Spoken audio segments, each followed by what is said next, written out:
Assalamualaikum warahmatullahi wabarakatuh. Perkenalkan, saya RR Dita Wulandari Ramelan dengan NIM 20075100 dari Prodi Pendidikan Kesejahteraan Keluarga. Saya akan menjelaskan tentang intelijensi dalam belajar. Intelijensi merupakan kemampuan yang bersifat umum dan potensial.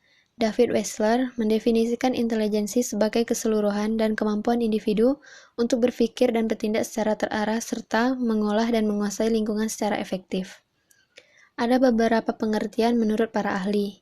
Yang pertama, menurut Terman, intelijensi adalah kemampuan untuk berpikir secara abstrak. Yang kedua, menurut Colvin, intelijensi merupakan kemampuan untuk menyesuaikan diri dengan lingkungannya.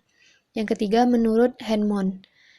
Menurut Hammond, intelijensi adalah intelek plus pengetahuan. Dan yang terakhir, menurut Han, intelijensi merupakan teknik untuk memproses informasi yang disediakan oleh indera.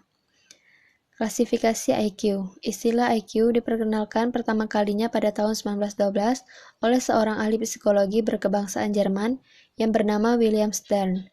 Kemudian ketika Lewis Madison Terman, seorang ahli psikologi berkebangsaan Amerika di Universitas Stanford, menerbitkan revisi tes Binet di tahun 1916. Sejak saat itu, istilah IQ mulai digunakan secara resmi. Bentuk intelijensi, yang pertama ada kecerdasan bahasa. Kecerdasan ini berupa kemampuan untuk menyusun pikirannya dengan jelas, juga mampu mengungkapkan pikiran dalam bentuk kata-kata seperti berbicara, menulis, dan membaca. Yang kedua, kecerdasan logika matematika.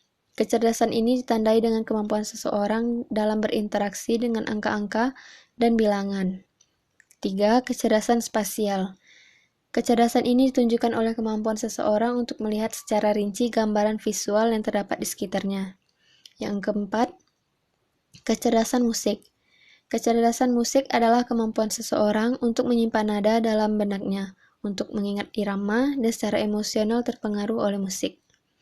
Kelima, kecerdasan kinestik. Kecerdasan ini ditunjukkan oleh kemampuan seseorang untuk membangun hubungan yang penting antara pikiran dengan tubuh.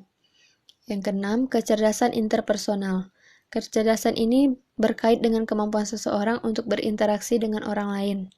Yang ketujuh, kecerdasan intrapersonal. Kecerdasan ini menyangkut kemampuan seseorang untuk memahami diri sendiri dan bertanggung jawab atas kehidupannya sendiri. 8. Kecerdasan naturalis. Kemampuan untuk mengenali dan mengelompokkan serta menggambarkan berbagai macam keistimewaan yang ada di lingkungannya. Konsep multiple intelligence atau kemajemukan intelijensi. Konsep multiple intelligency, menurut Gardner, di dalam buku Frame of Mind, The Theory of Multiple Intelligence, ada 8 jenis kecerdasan yang dimiliki setiap individu, yaitu linguistik, matematika logis, spasial, kinestik jasmani, musikal, interpersonal, intrapersonal, dan naturalis. Melalui 8 jenis kecerdasan ini, setiap individu mengakses informasi yang akan masuk ke dalam dirinya. Usaha guru membantu siswa dalam belajar dengan potensinya. Yang pertama, dalam proses belajar mengajar, hendaknya guru lebih mengutamakan proses daripada hasil. Misalnya dalam memberikan pertanyaan kepada para peserta didik, tidak mengutamakan betul atau salah jawabannya, tetapi lebih menghargai keberanian atas mengemukakan pendapatnya itu. Yang kedua, menggunakan metode pembelajaran yang dapat mengembangkan kemampuan berpikir, misalnya melalui metode penemuan atau diskusi.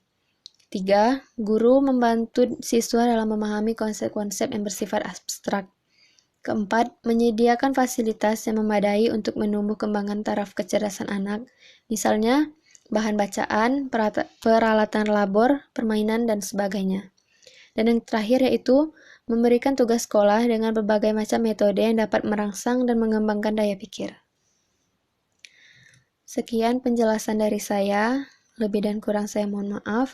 Saya tutup. Wassalamualaikum warahmatullahi wabarakatuh.